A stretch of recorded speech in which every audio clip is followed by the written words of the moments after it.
Walsh talks to a pediatrician who I think, you can tell me what you think after you watch this, but the pediatrician I think is the creepiest person in this entire film because this woman, I assume she's a woman, this pediatrician is dealing with really small children and says that she worked for Planned Parenthood. She worked, well, both abortion and gender transition hormones, which is funny given what we talked about several weeks ago, how Planned Parenthood is actually shifting their business. They are now one of the biggest distributors of transgender hormones and to children as young as 16 years old. So perhaps it's no surprise that someone who committed abortions, dismembering children in the womb, is also comfortable dismembering children outside the womb.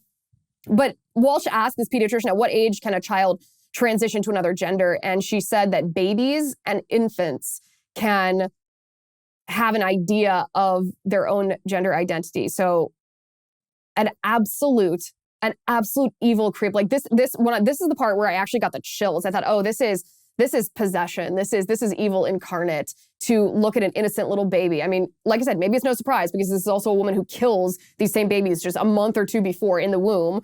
But to say that babies and infants should undergo gender transitions, and this pediatrician has absolutely no grasp on reality. The Santa Claus conversation, which you'll see for yourself when you watch this, the Santa Claus conversation is real because Walsh asked her, okay, like a 4-year-old believes in Santa Claus, but objectively Santa Claus isn't real. And she wouldn't even admit that objectively Santa Claus isn't real because Santa is real in the mind of that child. This is how just warped, just how messed up the ideology of the left is. And these are the people that are the so-called the experts. These are the people who are directing parents how to care for their children or what medical interventions to inflict upon their children, to impose upon their children.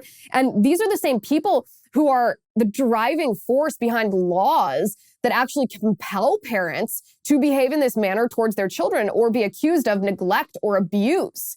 This is a really, it's jarring as a parent who has, a 1-year-old daughter. It's really jarring to hear a pediatrician who is supposed to be someone that helps you care for your child, saying these things.